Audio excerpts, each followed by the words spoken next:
안녕하십니까. 2023년 8월 4일 최병문 팩트 시작하겠습니다. 많은 분들이 그냥 넘어갔던 것 중에 하나가 공수처가 청구한 영장이 기각됐다. 이 부분인데 무슨 얘기냐면 지난 2일이죠. 엊그제네요. 특정범죄가중처벌법상 뇌물 혐의를 받는 그 경찰의 경무관이 있었습니다. 이 사람에 대한 구속영장이 기각됐는데 그 기각 내용이 이겁니다. 알선 행위를 했다고 인정할 객관적 증거가 부족하고 현 단계에서 구속 필요성과 타당성이 부족하다, 이런 얘기인데, 그러니까 범죄 혐의 자체가 뭔가 애매하다, 이런 얘기입니다. 그러면 이 범죄 혐의가 원래는 뭐였냐? 지난 2월부터 수사를 했다고 하죠. 원래는 작년 강원경찰청 근무 당시에 이상영 대우산업개발 회장으로부터 경찰 수사를 무마해달라, 이런 청탁을 받고 3억여 원을 받았다. 이런 정황 때문에 이제 경찰이 수사를 시작한 거거든요. 공수처가 수사를 시작했죠. 그렇게 됐는데 실제 구속영장 청구서를 보니까 이 원래의 혐의 내용은 없었다는 거 아니겠어요? 그리고서 여기는 별건이죠. 다른 기업인인 A씨로부터 수억 원대의 뒷돈을 챙긴 혐의, 이거만 기록이 돼 있는 겁니다. 그러니까 이거는 정확하게 얘기하면 흔히 우리 별건 수사하지 말라고 늘 검찰이 선언도 하고 지시도 하고 하지만 사실 그게 잘 이루어지지 않고 있거든요. 근데 이게 대표적인 별건 수사인데 그 별건 수사마저 제대로 못했다, 이런 얘기가 되는 거죠. 그러니까 알선 행위를 했다 이렇게 했는데 그 증거가 부족하다는 거 아니겠습니까? 결국 수사를 잘못했다는 거죠. 그런 얘기가 되는데, 물론 구속영장 기각이라는 거는 다양한 사유가 있을 수 있습니다. 사안의 중대성, 그런데 그 사안 자체가 범죄 혐의가 소명이 안 된다, 그게 이제 이런 경우로 보이고, 그 다음에 증거인멸이나 도주의 우려가 없다, 이래서 또 기각하는 수도 있고, 판사 개인적 성향 때문에 그렇게 된 것도 있고, 제가 이 사건을 상세하게 들여다보지 않아서 어떤 건지가 현재 그 언론 보도에 보면 별로 드러나 있지는 않습니다.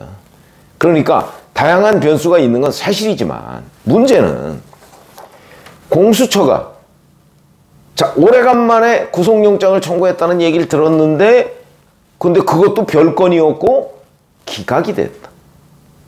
이러면서 이제 그러면 공수처가 아직도 있었던 거야? 이렇게 생각하시는 분들 많이 계실 텐데, 있습니다. 공수처 여전히.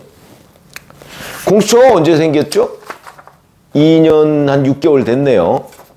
2021년 문재인 정부 때죠. 1월에 출범을 했는데 그 이후에 공수처가 구속영장을 청구한 것을 보니까 이번 건을 포함해서 3건밖에 안 됐다. 고위공직자 범죄수사처입니다. 그러면 고위공직자 범죄는 일반 범죄보다 사실은 더 엄격하게 다뤄야 된다. 그게 우리 일반적인 국민 정서 아닙니까? 물론 구속됐다고 범죄 혐의가 커지고 구속이 안 됐다고 범죄 혐의가 없는 거냐, 이런 건 아니죠. 그러나 일반적으로 보면 구속영장의 발부 요건 중에 사안의 중대성이라는 게 있기 때문에 구속 수사를 해야 마땅한 범죄 혐의에 대해서는 법원에서 구속영장을 발부해 줍니다. 그런데 이번 건을 포함해서 3건의 구속영장을 청구한 기록이 있는데 그 3건 모두 다 기각됐다. 3전3패다. 이러면 우리가 이걸 어떻게 봐야 될 것인가? 판사의 성향, 그 다음에 이런 거 저런 거 다 떠나서 3전3패다. 그러면 일단 수사력이 부족하다, 이렇게 봐야 되는 것 아닌가요? 그러면 나머지 2건은 뭐냐? 잘 아시다시피 이른바 고발사주 사건. 윤석열 대통령이 연루됐다는 야당의 의혹 제기가 있었던 고발사주. 그 사건과 관련해서 손준성 서울고검 송무부장 2번의 영장을 청구했었는데 다 기각이 됐습니다. 이건 문재인 정부 때입니다. 공수처가 문재인 정부에 우호적이었다. 왜냐면 문재인 정부가 억지로 만들어 놓은, 검찰을 견제하겠다면서 억지로 만들어 놓은 수사기관이니까 옥상옥이죠, 사실상. 그리고 거기에 특수통 출신의 검사 문재인 대통령이 승인을 안 하는 바람에 거기에 특수통 출신의 검사는 없습니다. 그 당시 출범 당시에 이런 것들이 영향을 미치는 것 아닌가. 그러면 제대로 된 수사 실력을 갖추지 않고, 그러니까 손준성 검사의 구속영장 청구 2번 있었는데 다 기각됐고, 2번 다. 그 다음에 이번에 경찰 경무관 구속영장 청구도 또 기각됐고. 그러면 손준성 검사 구속영장 기각돼 고발사주 실체가 없는 것 아니냐, 뭐 이런 지적도 있었습니다. 그러나 그거는 어떤 식으로든 결론이 지금 나지 않고 있죠. 그래서 그 공수처가 불구속 기소를 했습니다. 그래서 1심이 현재 진행 중입니다. 어떻게 될지 모르죠. 이것도. 그러나 어찌됐든 간에 당시 구속영장 2번 청구했는데 다 기각됐다는 거 하나. 그렇게 되면 결국 수사가 어떤 경우든 뭐 깔끔하게 이루어지지는 못한 것으로 보인다. 그러면 수사력에 문제가 있다.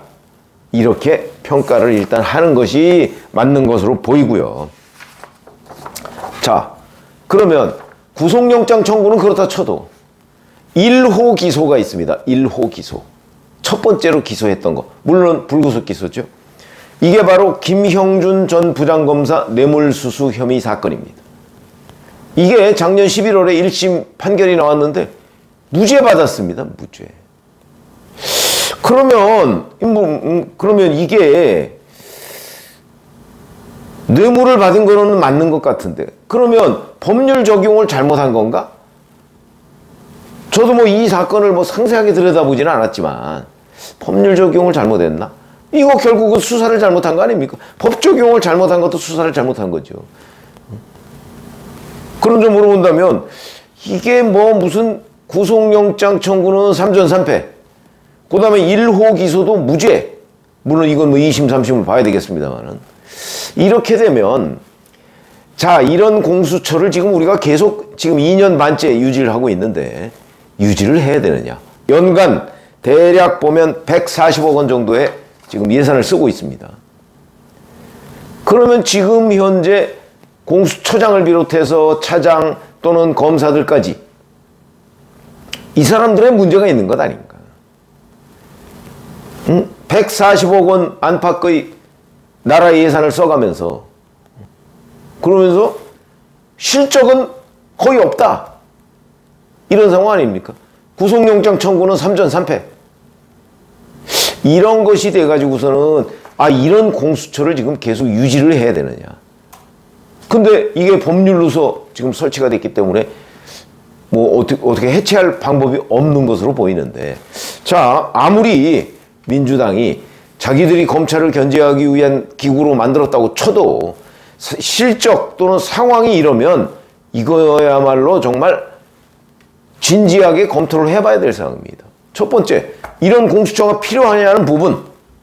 두 번째, 공수처를 유지하려면, 그러면 공수처에 대한, 검사들에 대한 철저한 능력 재검증을 하든가, 아니면 지금 있는 검사들에 대한 차라리 문을 한 1년 닫고 철저하게 뭐 검찰이나 뭐 이런 곳에 가서 수사 실력을 다시 쌓든가, 뭐가 있어야 되는 거 아닌가요?